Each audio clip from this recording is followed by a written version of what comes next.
Mr. Chairman, top table guests, ladies and gentlemen, Joyce and I would like to thank you for giving us the opportunity to come here and enjoy your company and your hospitality. I would like to thank Carl in advance for agreeing to do the reply to his toast. Okay, ladies and gentlemen, the lasses are toasted in many ways. And like all men, I believe that they need to, but often have been caused to be so. Some are crustier than others, of course, but I would like to give you an insight into the opinions of some famous individuals. Lee Majors, the $6 million man, famously said, "When a man steals your wife, there is no better revenge than to let him keep her." While in ancient Greece, Socrates stated, "By all means marry. If you get a good wife, you'll be happy. If you get a bad one, you'll become a philosopher." Former New York mayor and member of Donald Trump's presidential team, Rudy Giuliani, said, "I don't worry about terrorism. I've been married for 2 years." And the star of the big screen, Alec Baldwin, observed, "My wife and I were happy for 20 years, and then we met." Former President of the USA, Bill Clinton, said, "I had some words with my wife, and she had some paragraphs with me." Well, another former president said, "What is the secret of our long marriage?" George W. Bush, "We take time to go to a restaurant twice a week. A little candlelight dinner and some soft music. She goes Tuesdays and I go Fridays." Many of us have got different opinions about the attitudes of our better halves. But the one thing I'm sure of is that my fellow men here present will agree that try as we may, we will never get to a stage where we can honestly say we completely understand the complexities of the female mindset. What would Robert Burns have made of the modern day attitude to equality? And would he have been so evasive when it came to admitting that he was or was not involved romantically with any one of a number of paramours? I believe that Burns was clever in the art of concealment, as he so eloquently charmed his way into the arms of his conquests. Could this have been to protect their identities? Yes, I believe so.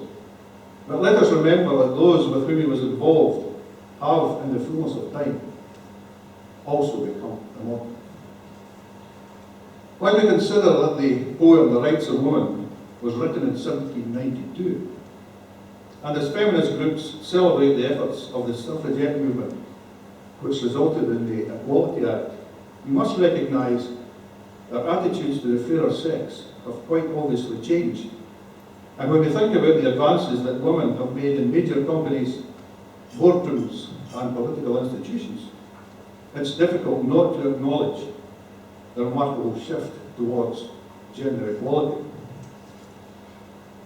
While Europe's eyes fixed on mighty things, the fate of empires and the fall of kings, while quacks of state must each produce his plan, and even children lisp the rights of man. Amid this mighty fuss, just let me mention, the rights of women merit some attention. When we consider that the Chief Executive of the International Monetary Fund, the Chancellor of Germany, our own UK Prime Minister, First Minister of Scotland and Head of the Democratic Unionists of Northern Ireland are all women, while I would hesitate to call them quacks of state, if it looks like a duck and it talks like a duck, it's usually a duck. I should add, however, that I'm a great believer in the maxim, gender is unimportant, providing that you are capable of doing what you should be doing. We have women soccer players, rugby players, and cricket world champions, which to their credit means that females are excelling in many aspects of previously male-dominated activities. But my misgivings in matters concerning the involvement of women in what are considered contact sports centre around the following question. Is it enough to say that if a man can do it, we can do it? Now, as we reflect on the recent marriage of Prince Harry,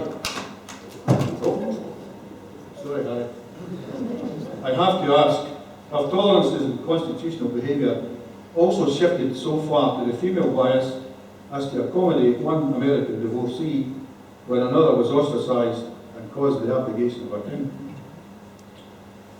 We must also recognise that not all women are the same, although they pretty much think in behavioural patterns that seem to be devoid of any rationale and always in direct conflict with their male counterparts. Speaking from personal experience, I like to dress in a certain manner, and I don't appreciate being told what to wear and when to wear it.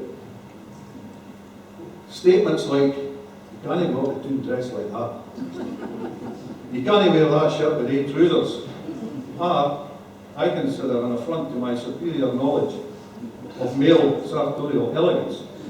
So we men would appreciate a wee shift in behaviour to let us dress the way we want. I do know, however, my wife appreciates her Swiss Army husband, because having catered for the multitudes during this most recent festive season, I showed that I can wash the dishes, dust the furniture and hoover the carpet all at the same time. Proof that we men certainly can multitask. But when we talk of women's rights, I reflect on the plight of coastal fishermen's wives and how they were so concerned that their husbands got to the boats without getting wet, that they carried them out to the waiting craft on their backs. This wee funny may have been written for one of these ladies. A fat wifey's bloomers in prayer blew clean off the rope in a gale. Her husband said, "Hen, you'll not see them again." But she did, when a yacht is a sail. The glass ceilings of the 19th and 20th centuries represented a challenge to feminist movements who believed that it was no longer acceptable that women played the part of the dutiful housewife, while the man, albeit fulfilling his part as the provider, in many cases overstepped the mark of what was deemed acceptable behaviour. There were, however, many exceptions, and many of my fellow men were happy to create an environment where husband and wife could enjoy the fruits of their labours, mutually respecting the contribution that each of them had made, and at the same time enjoying each other's company for leisure and travel. This is a story of one such couple. Jock Thompson and Jean were a fine young pair, and their marriage was awfully happy, though Jock was a bit of an adventurer type, while Jean was a canny wee lassie. One day, Jock came home to his working place, his face all lit up like a light. "Oh, Jean," he cried with muckle glee, "I've bought a motorbike." Jean dusted down her flurry hands. Her heart was all aflutter. Her fingers flew up to her mouth, and she began to stutter. "Has it got a brilliancy? Or is it just for yourself?" "No, lass, it's for the both of us. We'll travel the country in style. Now get your coat, I'm taking you up to the Dryston Thorn. And then fash yourself, my dear. We'll be back before the morning." Jean followed Jock out to the bike, got on and shut her in, while Jock revved up, looked back and front, and then took off like a machine. The miles flew by and Jock slowed down. The main road was in sight. Jock had to stop. Sea all was clear and Jean jumped off the bike. Jock started up, looked right and left, and took off like a bird. He left his wife upon the road. Well, it really was quite absurd. A mile or two went swiftly by, then Jock felt kind of queasy. He realised he was himself, for the bike steered light and easy. He stopped at an alley by to survey the empty scene, had a quick look in the hedgerows, but there was no sign of Jean. He returned to find a constable checking out his bike. and came up with this story. Well, believe it if you like. Jock spoke to him with breaking heart as the tears pooled in his ear. I've lost my wife. I can't think wherever could she be. There is no doubt she is to me the true one in a million. But when I cornered at the crossroad, she must have counted off a million. You've lost your wife. For years I've tried, but couldn't find the form. But now you've told me what to do. I'll buy a bite tomorrow. Jock hurried home his wife to find. He prayed she would be there. She met him, smiled, and said, "Name your bikes. We'll gather shacks together." But far from the role of the emancipated female, there are many who are happy to do the necessary housework, look after the family home, and want no more than to be secure in the knowledge that the rent is paid and a steady income ensures the stability of the family and guarantees that there's always a meal on the table.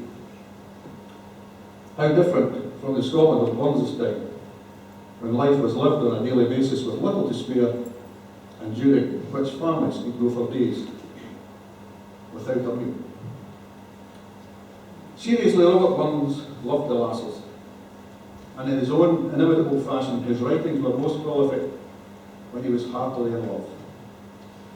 A career of verse in honour of the fairer sex that began at the age of 15 years, when he was paired with a young girl called Nellie Kilpatrick, during the harvest, when in his own words, his heart was honest and his tongue sincere, and for whom he wrote the following. "For once I loved a bonny lass, aye, and I love her still, and while that virtue warms my breast, I will love my handsome Nell." He added in the same poem that while extolling her virtues, he compared her with others, and possibly observed that beauty is only skin deep. As he wrote, "A bonny lass, I must confess, is pleasant to the eye, but without some better qualities, she's not a lass for me." I'm going to finish, I'm cutting a wee bit out here, but I'm going to finish with a wee poem that I wrote myself, and it's quite topical in these days. For some are big, and some are small, but man, they're all the same. They greet and groan, humph and haw, and football gets the blame. They listen to their mother's tales of fear and domination, while all the time she's been confused, after a wee lactation. Their fathers were much meeker men than this new generation. They wouldn't risk a heat to heat, afraid of confrontation. They'd walk the dog and wash the car. They'd take her to the shopping. Me, I'd rather cause some strife, keep the prison open. A lesser man just couldn't afford the trials I've got to face. Why won't you know just bite her lip and recognise her place?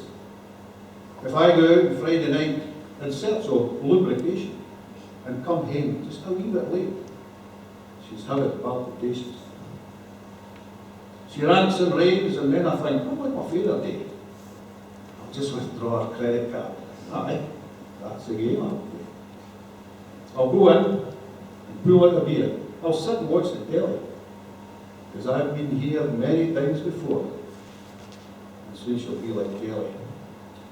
My eye goes off, and when I wake, I'm frozen to the bone. I'm through the house, and help me home, pardon the ways of God.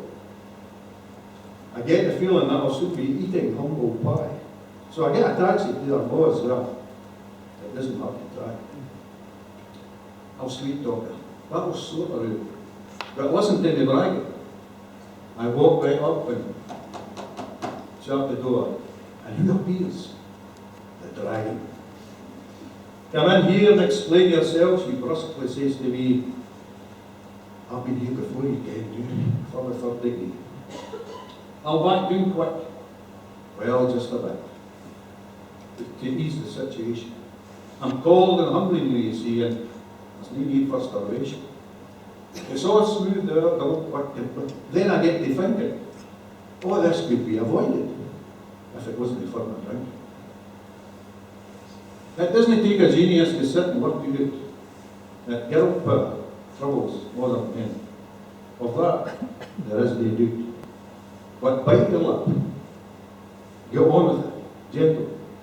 Please charge your glasses. Come on, guys. Get up for our seats and let us close. The glasses.